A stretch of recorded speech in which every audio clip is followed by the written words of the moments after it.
வாழ்வை நோக்கி செல்வோம்.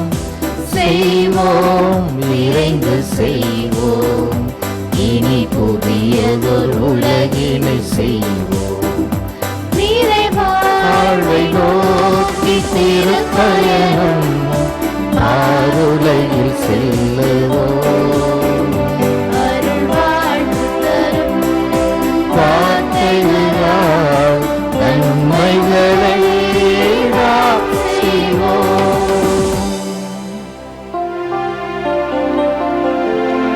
தந்தை, மகன், தூய ஆவியாரின் பெயராலே.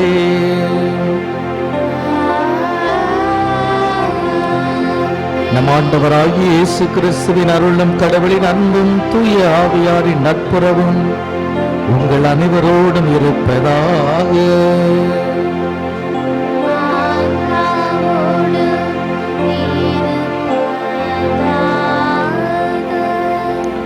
ஆண்டவர் இயேசுவுக்குள் அன்புக்கும் பாசத்துக்கும் உரியவர்களே, தவக்காலம் 2ஆம் ஞாயிறு வழிபாட்டிற்கு உங்கள் எல்லோரையும் அன்போடு அழைக்கின்றேன்.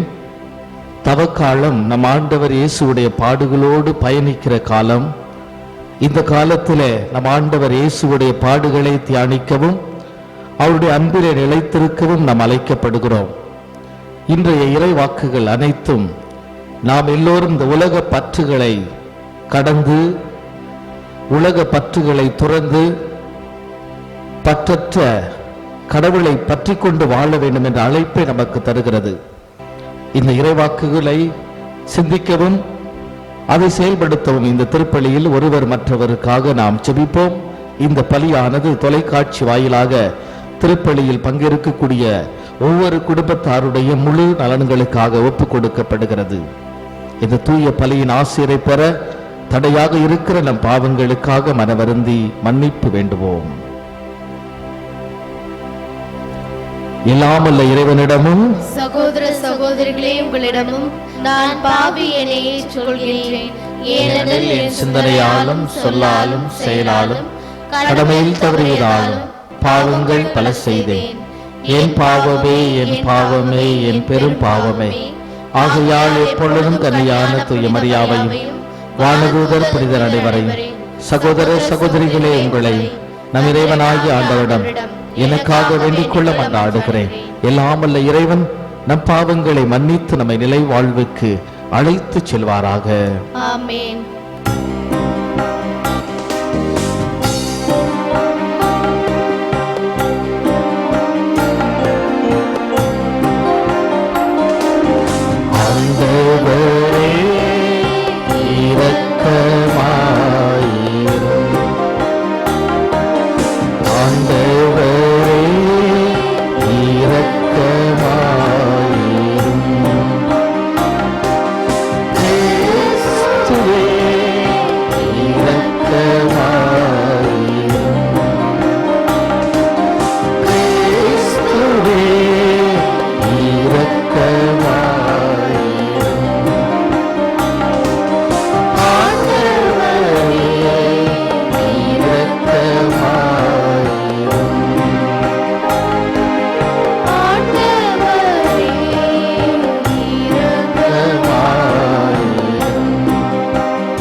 மன்றாடுவோமாக.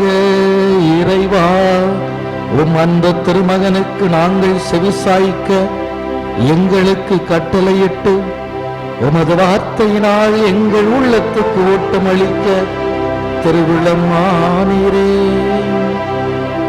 அகவொளியால் நாங்கள் தூய்மையாக்கப்பட்டு உமது மாட்சியை கண்டு மகிழ்வோமாக. உம்மோடும் தூய ஆவியாரோடும் ஒரே இறைவனாய் என்றென்று வாழ்ந்து ஆட்சி செய்கின்ற அவர் வழியாக உம்மை மன்றாடுகிறோம்.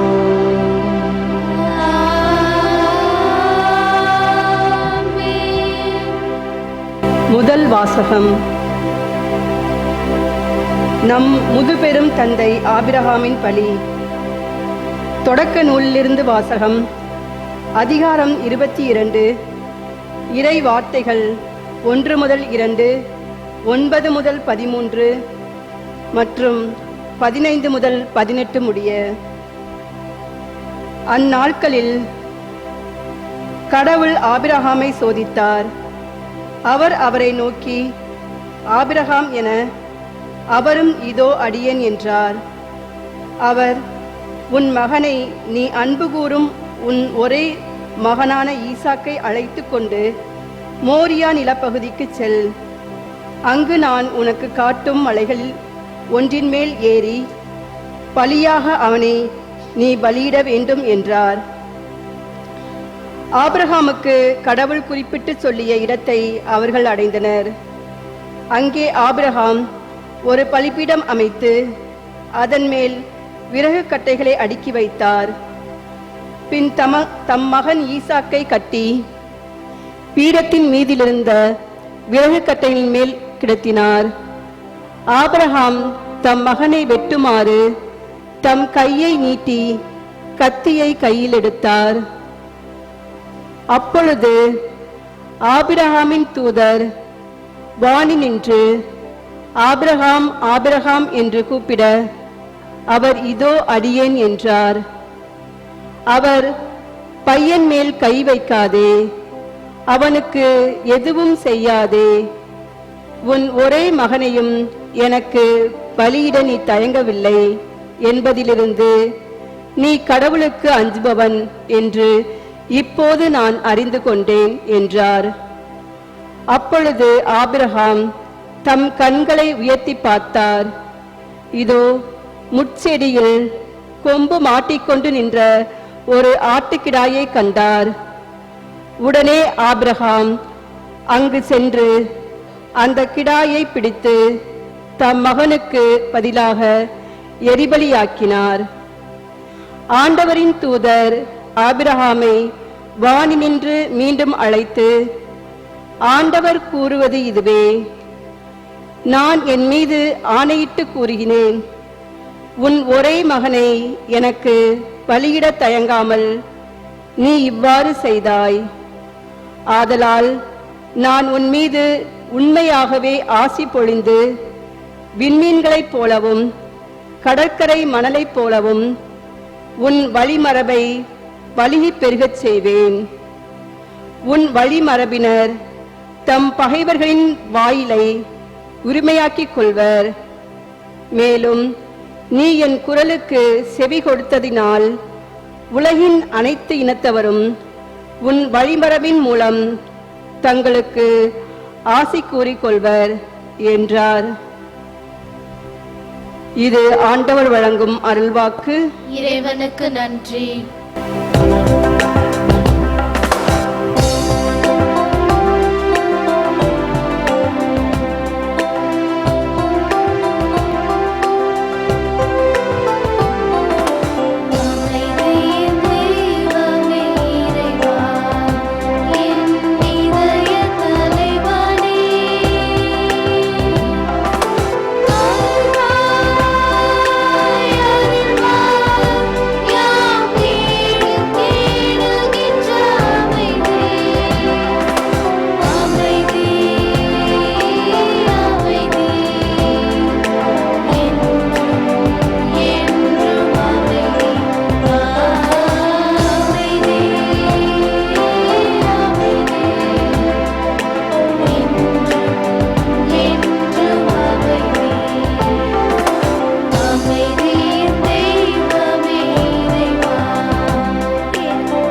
வாசகம்.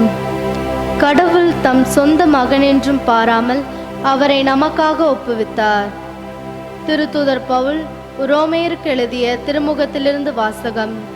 அதிகாரம் 8, இறைவார்த்தைகள் 31b முதல் 34 வரை. சகோதர சகோதரிகளே, கடவுள் தம் சார்பில் இருக்கும்போது நமக்கு எதிராக இருப்பவர் யார்? தம் சொந்த மகனென்றும் பாராது அவரை நம் அனைவருக்காகவும் ஒப்புவித்த கடவுள் தம் மகனோடு அனைத்தையும் நமக்கு அருளாதிருப்பாரா? கடவுள் தேர்ந்து கொண்டவர்களுக்கு எதிராக யார் குற்றம் சாட்ட இயலும்? அவர்கள் குற்றமற்றவர்கள் என காட்டுபவர் கடவுளே. அவர்களுக்கு யார் தண்டனை தீர்ப்பு அளிக்க இயலும்? இறந்து ஏன் உயிருடன் எழுப்பப்பட்டு கடவுளின் வலப்பக்கத்தில் இருக்கும் கிறிஸ்து இயேசு நமக்காக பரிந்து பேசுகிறார் அன்றோ? இது ஆண்டவர் வழங்கும் அருள்வாக்கு. இறைவனுக்கு நன்றி.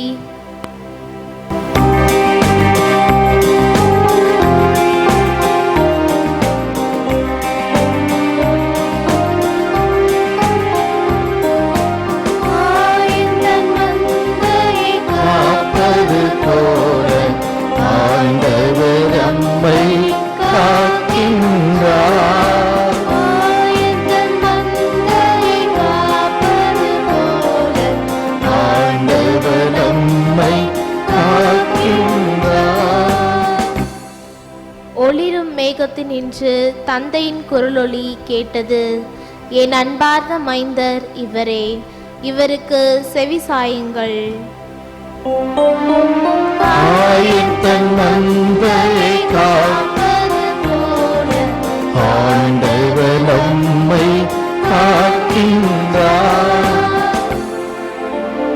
ஆண்டவர் இயேசு உங்கள் அனைவரோடும் இருப்பாராக.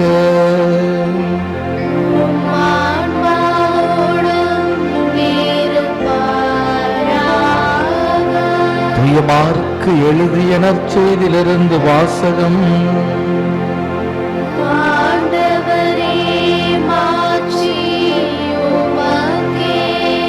அதிகாரம் 9, இறை வார்த்தைகள் 2 முதல் 10. இயேசு பேதுருவையும் யாக்கோப்பையும் யோவானையும் அழைத்து ஒரு உயர்ந்த மலைக்கு அவர்களை மட்டும் தனியாக கூட்டிக் கொண்டு போனார். அங்கே அவர்கள் முன் அவர் தோற்றம் மாறினார். அவருடைய ஆடைகள் இவ்வுலகில் எந்த சலவைக்காரரும் வெளுக்க முடியாத அளவுக்கு வெள்ளையர் என ஒளி வீசின. அப்போது எலியாவும் மோசேயும் அவர்களுக்கு தோன்றினர். இருவரும் இயேசுவோடு உரையாடிக் கொண்டிருந்தார்கள். பேதுரு இயேசுவை பார்த்து, ரபி, நாம் இங்கே இருப்பது நல்லது. உமக்கு ஒன்றும், மோசேக்கு ஒன்றும், எலியாவுக்கு ஒன்றுமாக 3 கூடாரங்களை அமைப்போம் என்றார். தாம் சொல்வது என்னவென்று அவருக்கு தெரியவில்லை, ஏனெனில் அவர்கள் மிகுந்த அச்சம் கொண்டிருந்தார்கள். அப்போது ஒரு மேகம் வந்து அவர்கள் மேல் நிழலிட, அந்த மேகத்தினின்று என் அன்பார்ந்த மைந்தர் இவரே, இவருக்கு செவிசாயுங்கள் என்று ஒரு குரல் ஒலித்தது. உடனடியாக அவர்கள் சுற்றுமுற்றும் பார்த்தார்கள். தங்கள் அருகில் இயேசு ஒருவரை தவிர வேறு எவரையும் காணவில்லை. அவர்கள் மலையிலிருந்து இறங்கி வந்து கொண்டிருந்த போது அவர், மானிட மகன் இறந்து உயிர்த்தெழும் வரை நீங்கள் கண்டதை எவருக்கும் எடுத்துரைக்க கூடாது என்று அவர்களுக்கு கட்டளையிட்டார். அவர்கள் இவ்வார்த்தையை அப்படியே மனதில் இருத்தி, இறந்து உயிர்த்தெழுதல் என்றால் என்னவென்று ஒருவரோடு ஒருவர் பேசிக்கொண்டார்கள். இது ஆண்டவரின் அருள்வாக்கு.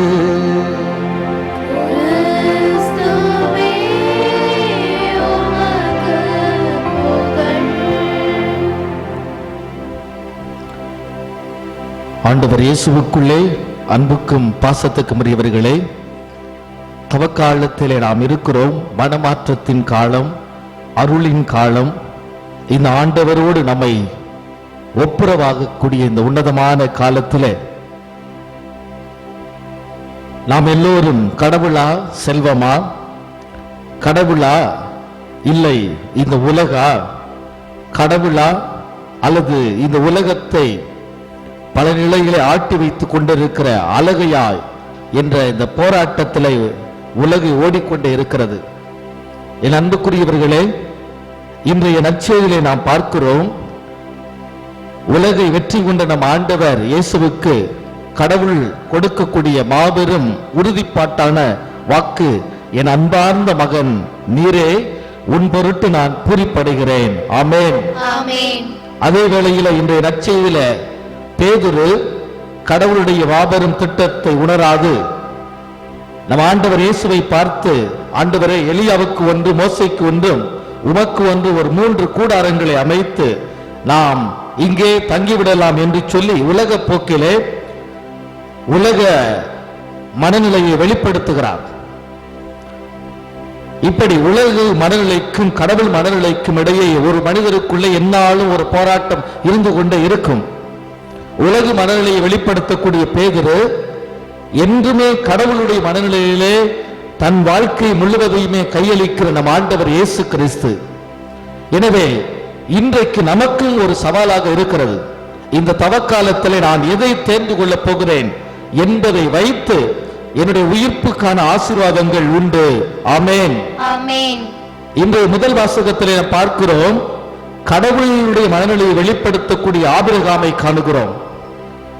ஆபிரகாம் தம் ஒரே மகனை பலியிடுவதை தான் இன்றைய முதல் வாசகத்திலே நாம் வாசிக்கிறோம்.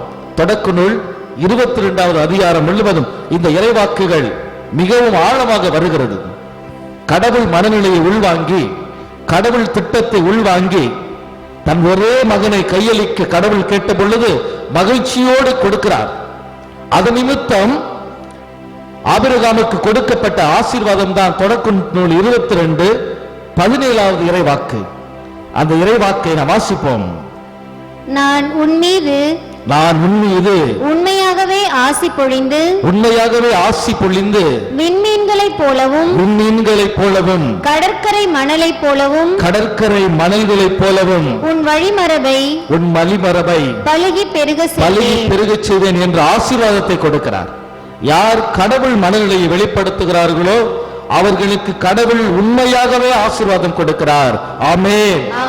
Price the lord. எனவே அந்த ஆண்டவர் மனநிலையை நாம் உள்வாங்கி நாம் நம் வாழ்க்கையை நடத்துவதற்கு இந்த தவக்காலம் நமக்கு அழைப்பு விடுக்கிறது.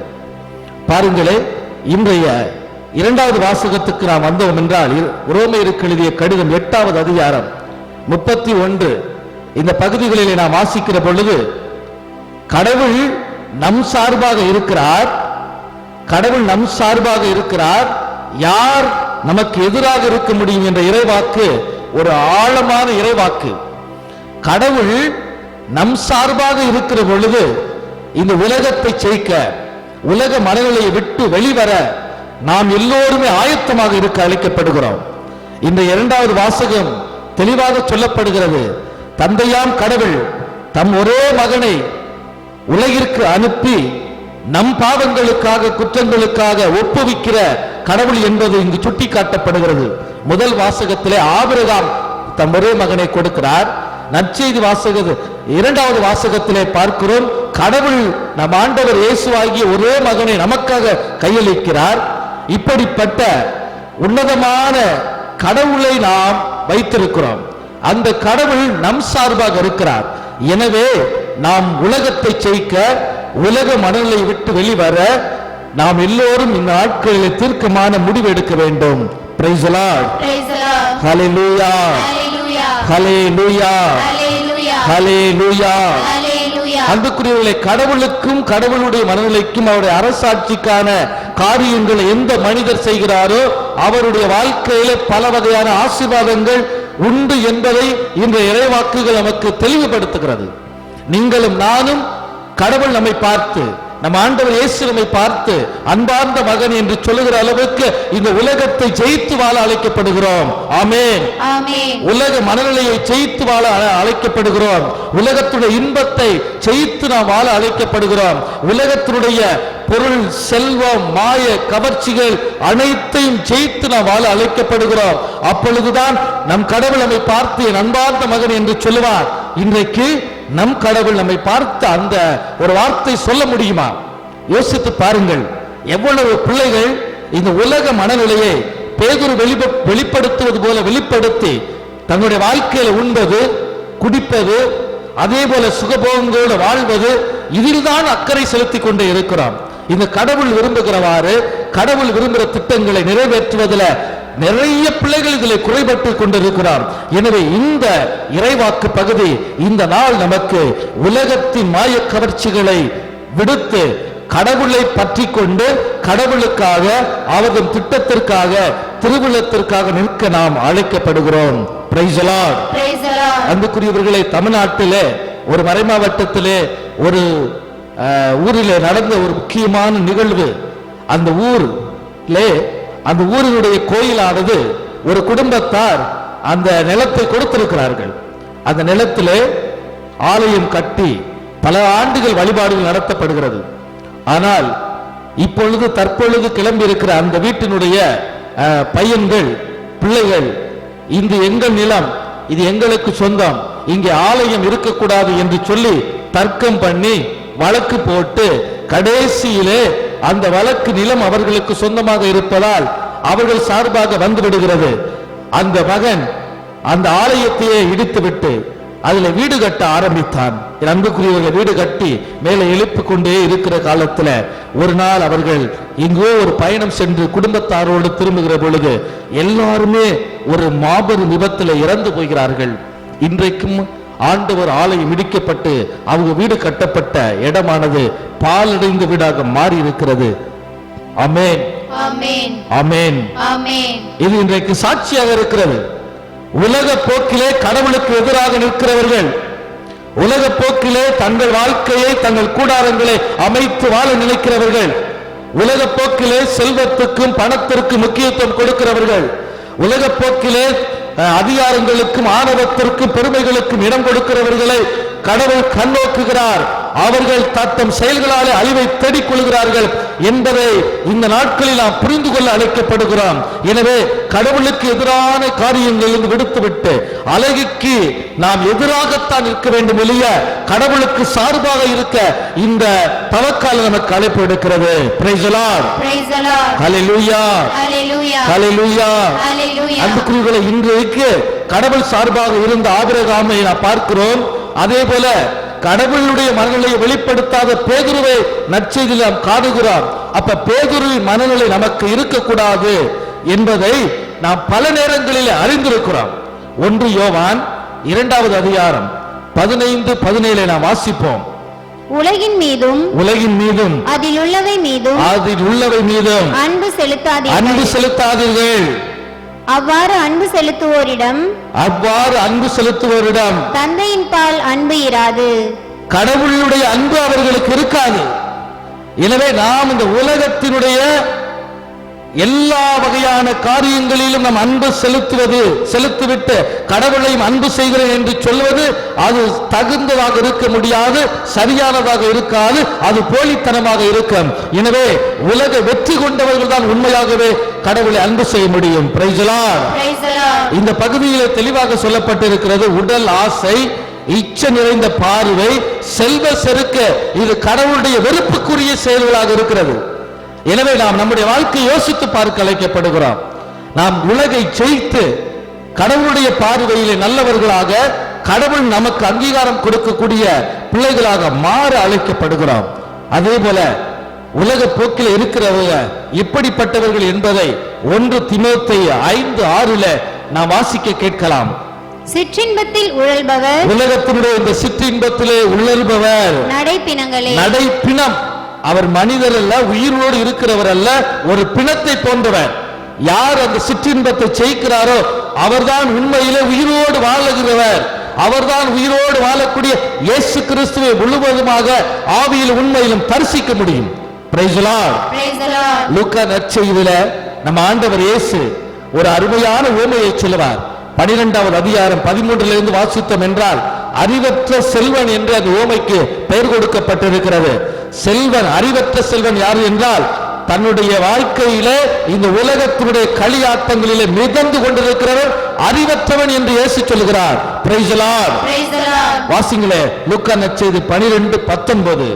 என் நெஞ்சமே என் நெஞ்சமே உனக்கு பல்லாண்டுகளுக்கு வேண்டிய, பாருங்களே, அறிவற்ற செல்வன் இப்படியாக யோசிக்கிறான். உனக்கு பல ஆண்டுகளுக்கு தேவையான பல வகை பொருட்கள் பல வகை பொருட்கள் வைக்கப்பட்டுள்ளன. இருக்கிறது. நீ ஓய்வெடு, நீ ஓய்வெடு, உண்டு குடித்து மகிழ்ச்சியில் திளைத்திடு என சொல்வேன் என்று. பாருங்களேன், தனக்குள்ளே அவன் சொல்லிக்கொள்ளான். இந்த உலகம் என்ஜாய் பண்ணுவதற்கு, களியாட்டத்துல மிதப்பதற்கு, உண்டு குடித்து மகிழ்வதற்கு தான் என்று சொல்லி அறிவற்ற செல்வன் இருக்கிறான். இயேசு அவனை சுட்டி காட்டி நமக்கு பாடமாக வைக்கிறார். இவனை போல இருக்கக்கூடாது, இவன் அழிவை தேடிக்கொண்டிருக்கிறான். எனவே அன்புக்குரியவர்களே, இந்த தவக்காலத்துடைய 2வது ஞாயிறில் நாம் எல்லோரும் கடவுளின் மனநிலையை உள்வாங்க வேண்டும், உலகத்தை ஜெயிக்க வேண்டும். ஆமென். நாம் எல்லோரும் ஆபிரகாமின் மனநிலையை உள்வாங்க வேண்டும், பேதுருவின் மனநிலையாகிய கூடாரம் அமைத்து வாழ வேண்டும் என்ற அந்த மனநிலையை விடுக்க வேண்டும். ஆமென். எப்படி நம் ஆண்டவர் இயேசுவை கடவுள் அன்பார்ந்த மகன் என்று சொல்லி அங்கீகாரம் கொடுத்தாரோ, அதே போல நம்முடைய வார்த்தையாலும் வாழ்க்கையாலும் நம்மையும் பார்த்து இயேசு நீ அன்பார்ந்த மகன் மகள் என்று சொல்லுகிற அளவுக்கு வாழ வேண்டும். ஆமென். அப்படி வாழ நம்மை ஆயத்தமாக்குவோம், தயாரிப்போம். அப்படி வாழாத தருணங்களை நினைத்து பார்த்து மனவருந்தி நாம் மன்னிப்பு கேட்டு ஒப்புரவில் பங்கேற்று நல்ல ஒரு தவ முயற்சிகளை மேற்கொண்டு இந்த தவக்காலத்தை சிறப்பு செய்வோம். அப்பொழுது உயிர்த்த ஆண்டவருடைய ஆசீர்வாதம் இருக்க ஆபிரகாமுக்கு கொடுக்கப்பட்டது போல நீங்களும் உங்கள் குடும்பமும் விண்மீன்களைப் போலவும் கடற்கரை மணல்களைப் போலவும் பல ஆசீர்வாதங்களினால் பெருக பண்ணுவார். ஆமென். இந்த உன்னதமான ஆசீர்வாத மனநிலையை உள்வாங்கிக் கொள்ள இந்த திருப்பலியில் ஒருவர் மற்றவருக்காக செபிப்போம். இறைவன் தாமே உலகு சார்ந்த மனநிலையை நம்மிடமிருந்து எடுத்து ஆவிக்குரிய கடவுளுக்குரிய மனநிலையை அருள்வாராக. ஆமென்.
திருப்பாடல் 24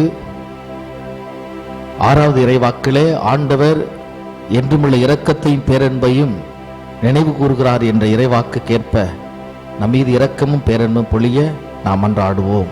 படைகளின் ஆண்டவரே எம் இறைவா, திரு அவையை வழிநடத்தும் எம் திருத்தந்தை பிரான்சிஸ், கர்தினால்கள், ஆயர்கள், குருக்கள் மற்றும் துறவரத்தார் அனைவரையும் நிறைவாக ஆசிர்வதியும். அவர்கள் உடல் உள்ள ஆன்ம நலனுடன் நற்செய்தியை வாழ்வாக்கி உமது சாயலாகவும் சாட்சிகளாகவும் திகழ்ந்திட வரமருளுமாறு இறைவா உம்மை மன்றாடுகிறோம். ஆண்டவரே, எங்கள் மன்றாட்டை கேட்டருளும். நன்மை தனத்தின் பிறப்பிடமே எம் இறைவா, அடக்குமுறைகளாலும் சாதி மத இன வேறுபாடுகளாலும் பிரிந்து கிடக்கும் மக்களை வழிநடத்தும். எம் தலைவர்கள் மக்கள் பணியே இறைப்பணி என்பதை உணர்ந்து மனித நேயத்துடன் நாட்டு நலத்திட்டங்களை வகுத்திட ஞானத்தை தந்திடுமாறு இறைவா உம்மை மன்றாடுகிறோம். ஆண்டவரே, எங்கள் மன்றாட்டை கேட்டருளும். நம்பிக்கையின் நாயகனே எம் இறைவா, அருளின் காலமாகிய இந்த தவ காலத்தில் தவகால முயற்சிகளை அர்த்தமுள்ள முறையில் மேற்கொண்டு திருமுழுக்கின் வழியாக பெற்றுக்கொண்ட வெண்ணிற ஆடையில் படிந்துள்ள கரைகளை களைந்து உமது மாட்சியில் பங்கு பெற வரமருளுமாறு இறைவா உம்மை மன்றாடுகிறோம். ஆண்டவரே, எங்கள் மன்றாட்டை கேட்டருளும். நம்முடைய தனிப்பட்ட விண்ணப்பங்களை ஒப்புக் கொடுப்போம். எல்லாமல்ல இறைவா, உம்முடைய திருமகனை ஆண்டவர் இயேசு கிறிஸ்து எங்களுக்காக மரித்து உயிர்த்து வாழுகிற கடவுளாக இருக்கிறார். அவருடைய நாமத்திலே வைத்திருக்கிற ஒப்பு கொடுத்திருக்கிற இந்த மன்றாட்டுக்களை ஏற்றுக்கொள்ளும் இந்த தவ காலத்தில் நாங்கள் எல்லோரும் கடவுளுடைய மனநிலையை உள்வாங்கி அதை செயல்படுத்த எங்களை பயன்படுத்த வேண்டுமாய் எல்லா விண்ணப்பங்களையும் ஒப்பு கொடுத்தவாறு ஜெபிக்கிறோம். நல்ல பிதாவே, ஆமென்.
அன்புமிக்கோரை என்னுடையதும் உங்களுடையதுமான இப்பலி எல்லாமல்ல இறைவனுக்கு ஏற்றதாகும்படி மன்றாடுங்கள்.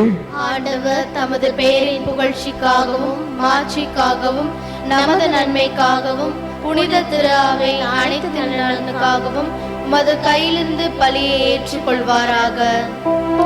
ஆண்டவரை, இப்பலி பொருள் எங்கள் பாவங்களை கழுவி போக்க உம்மை வேண்டுகிறோம். பாஸ்கா விழாவை கொண்டாடுவதற்கு உம்மீது நம்பிக்கை கொண்டோரின் உடல்களையும் மனங்களையும் இது புனிதப்படுத்துவதாக. எங்கள் ஆண்டவர் கிறிஸ்து வழியாக உம்மை மன்றாடுகிறோம்.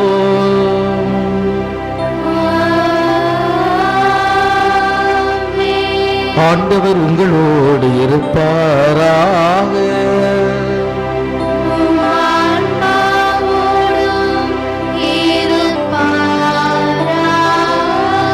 இதயங்களை மேலே எழுப்புங்கள்.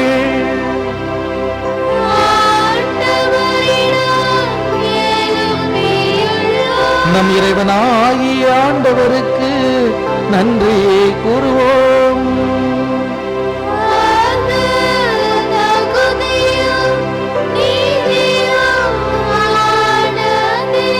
ஆண்டவரே, தூயவரான தந்தை என்று வாழும் எல்லாமல்ல இறைவா, என்னாலும் எவ்விடத்திலும் நாங்கள் உமக்கு நன்றி செலுத்துவது மெய்யாகவே தகுதியும் நீதியுமாகும். எங்கள் கடமையும் மீட்புக்குரிய செயலுமாகும். கிறிஸ்து தமது சாவை சிடர்களுக்கு முன்னறிவித்து புனித மலையில் தமது பேரொளியை வெளிப்படுத்தினார். அதனால் சட்டம் இறைவாக்குகளும் சான்று பகர்ந்தவாறு தம் பாடுகள் வழியாக உயிர்ப்பின் மாட்சிக்கு தாம் வந்து சேர வேண்டும் என்பதை அவர் விளங்கச் செய்தார். ஆகவே ஆற்றல் மிகுந்த விண்ணவரோடு திறம் படைத்த தூதரணிகளோடு உமது மாட்சியை புகழ்ந்து ஒரே குரலாய் பாடுவதாவது:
ஆண்டவரே, நீர் மெய்யாகவே தூயவர், தூய்மை அனைத்திற்கும் ஊற்று.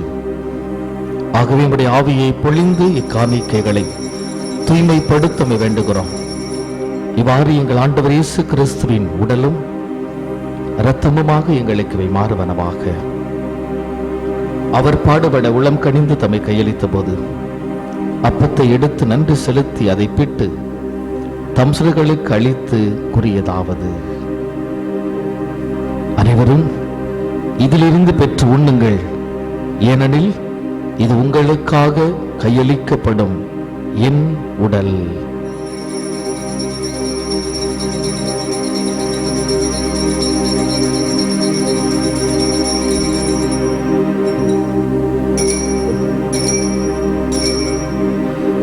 அவனமே இரவு விருந்தை அருந்தியவன் கிண்ணத்தையும் எடுத்து மீண்டும் மக்கு நன்றி கூறி தம் சிறுகளுக்கு அளித்து அவர் கூறியதாவது: அனைவரும் இதிலிருந்து பெற்று பருகுங்கள், ஏனெனில் இது புதிய நிலையான உடன்படிக்கைக்குரிய இரத்தத்தின் கிண்ணம். இது பாவ மன்னிப்புக்கென்று உங்களுக்காகவும் பலருக்காகவும் சிந்தப்படும். இதை என் நினைவாக செய்யுங்கள்.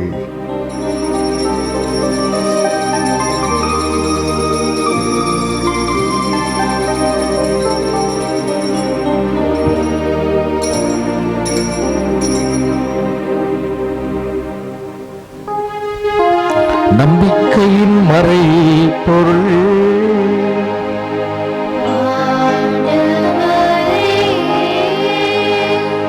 நீர் வருமளவும் உமது இறப்பினை அறிக்கையிடுகின்றோம்.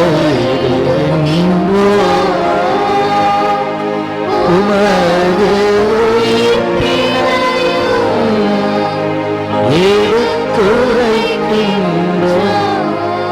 ஆகவே ஆண்டவரே, நாங்கள் கிறிஸ்துவின் இறப்பினை உயிர்ப்பினை நினைவு கூர்ந்து வாழ்வு தரும் அப்பத்தையும் மீட்பளிக்கும் கிண்ணத்தையும் ஒப்புக் கொடுக்கின்றோம். உம் திருமணன்று ஊழியம் புரிய தகுந்தவர்கள் என எங்களை ஏற்றுக்கொண்டீர். எனவே உமக்கு நன்றி செலுத்துகிறோம். மேலும் கிறிஸ்துவின் உடலிலும் இரத்தத்திலும் பங்கு கொள்ளும் எங்களை தூய் ஆவியார் ஒன்று சேர்க்க வேண்டும் என உம்மை தாழ்மையோடு மன்றாடுகிறோம். ஆண்டவரே, உலகெங்கு பரவிருக்கும் அது திரு அவை நினைவு கூர்ந்தருளும். எங்கள் திருத்தந்தை பிரான்சிஸ், எங்கள் ஆயர் நீதிநாதர், எல்லா திருநிலையினர் ஆகிய அனைவரோடும் உமது திரு அவை அன்பில் நிறைவு பெறச் சிதறலும். மேலும் உயிர்த்தலும் எதிர்நோக்கோடு துயில் கொள்ளும் இம் சகோதர சகோதரிகளையும் இறந்தோர் அனைவரும் இரக்கத்தோடு நினைவு கூர்ந்து உமது திருமுக ஒளியில் ஏற்றருளும். எங்கள் அனைவர் மீதும் இரக்கமாயிரும். கடவுளின் கன்னித்தாயான புனித மரியாம், அவருடைய கணவரான புனித யோசேப்பு, உம்முடைய திருத்துதர்கள், புனிதர்கள், மறைசாட்சிகளோடு நாங்கள் இலைவாழ்வில் பங்கு கொள்ளும் தகுதி பெற்று உம் திருமகன் இயேசு கிறிஸ்து வழியாக உம்மை புகழ்ந்தேத்தும் வரமருள உம்மை மன்றாடுகிறோம். இவர் வழியாக இவரோடு இவரில் எல்லாம் அல்ல இறைவனாகிய தந்தையே, தூய ஆவியாரின் ஒன்றிப்பில் எல்லா புகழும் மாட்சியும் என்றென்று உமக்கு உரியவே.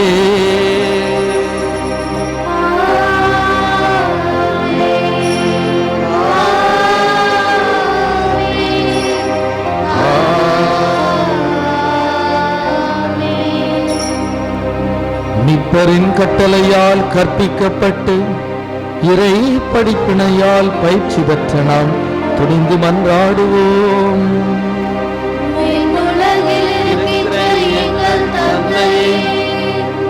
உமது பெயர் தூயதென போற்றப் பெறுக. உமது ஆட்சி வருக. உமது திருவுளம் விண்ணுலகில் நிறைவேறுவது போல மண்ணுலகிலும் நிறைவேறுக. எங்கள் அன்றாட உணவை இன்று எங்களுக்கு எங்களுக்கு எதிராக குற்றம் செய்வோரை நாங்கள் மன்னிப்பது போல எங்கள் குற்றங்களை மன்னியும். எங்களை சோதனைக்கு உட்படுத்தாதே, தீமையிலிருந்து ஆண்டவரே, தீமை அனைத்திலிருந்தும் எங்களை விடுவித்து எங்கள் வாழ்நாளில் அமைதியை கனிவோடு அருள உம்மை மன்றாடுகிறோம். உமது இரக்கத்தின் உதவியால் நாங்கள் பாவத்திலிருந்து எப்போது விடுதலை பெற்று யாதொரு கலக்கமின்றி நலமாய் வாழ்வோமாக. நாங்கள் எதிர்நோக்கி இருக்கும் பேரின்பத்திற்காகவும் எம் மீட்பராகிய இயேசு கிறிஸ்துவின் வருகைக்காகவும் காத்திருக்கின்றோம்.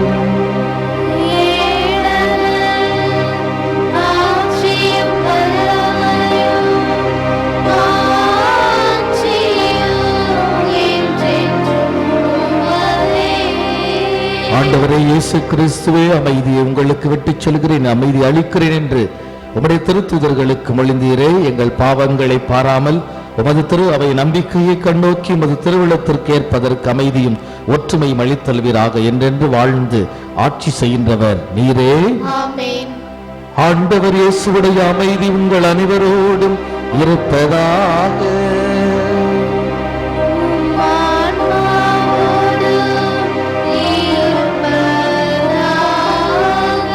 ஒருவருக்கொருவர் நம் ஆண்டவர் தரும் அமைதியை பகிர்ந்து மகிழ்வோம். சமாதானம்.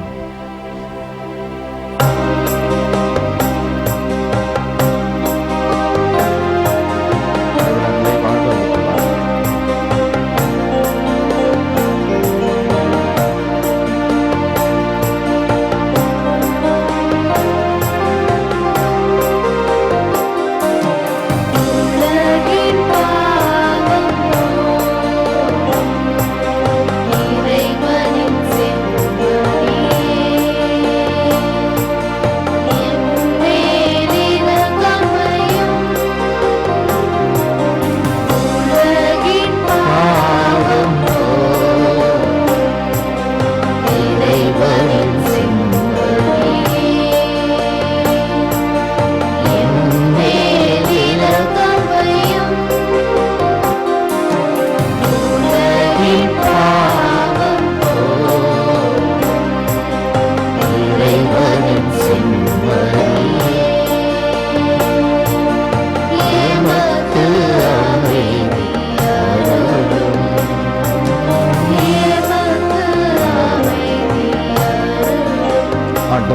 இயேசு கிறிஸ்து நோக்கலப்பகரும் தோடும் இரத்தமும் எங்களை நீதி தீர்ப்புக்கு தன்னைக்குள்ளாக்க நமது பேரன்பாள் பரிவிறக்கத்தால் எங்கள் உடல் உள்ள ஆன்மாவை காத்திடு மறுமருந்தாக அருள் புரியும் என் ஆண்டவரே என் தேவனே, நான் ஒருபோதும் விட்டு பிரியவிடாதையும். இதோ நம் ஆண்டவர் இயேசு கிறிஸ்து உலகின் பாவங்களை போக்குகின்ற செம்மறி இவரே. இந்த செம்மறியின் விருந்துக்கு அழைக்கப்பட்டிருக்கிற நாம் எல்லோரும் பேறு பெற்றோர். ஆண்டவரே, நீர் என் நிலத்தில் எழுந்திருட நான் தகுதியற்றவன். ஆனால் ஒரு வார்த்தை மட்டும் சொல்லி அருளும், எனது ஆன்மா நலமடையும். கிறிஸ்துவின் திருவுடலும் இரத்தமும் நம்மை காத்து நிலை வாழ்வளிப்பதாக. ஆமென்.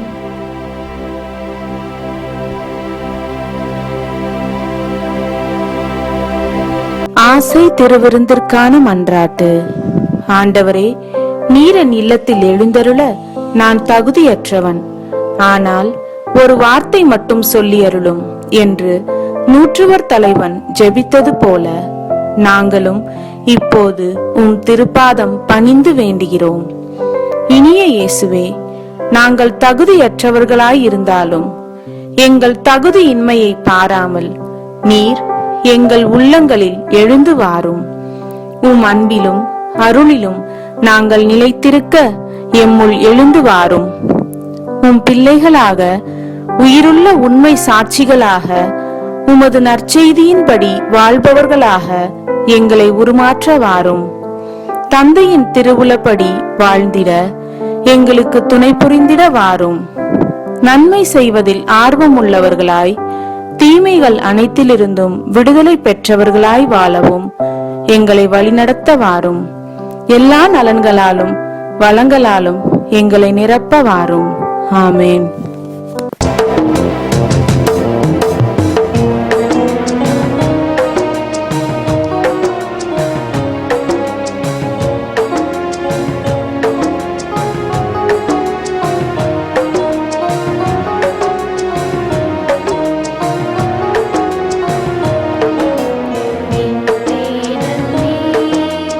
என் தெய்வமே, நீ இன்றி என் வாழ்வு நீ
மன்றாடுவோமாக. ஆண்டவரே, இவ்வுலகில் வாழும் நாங்கள் ஏற்கனவே விண்ணுலக வாழ்வில் பங்கு பெற அருள் கூர்ந்தி மாட்சிக்குரிய மறை நிகழ்வுகளை பெற்றுக்கொண்ட நாங்கள் உமக்கு செலுத்தும் நிறை நன்றியை ஏற்றுக்கொள்வீராக. எங்கள் ஆண்டவர் கிறிஸ்து வழியாக உம்மை மன்றாடுகிறோம்.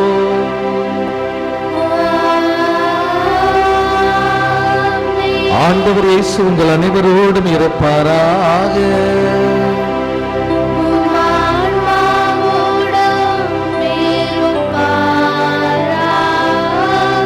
எல்லாம் வல்ல இறைவன் தந்தை, மகன், தூய ஆவியார் உங்களை ஆசீர்வதிப்பாராக.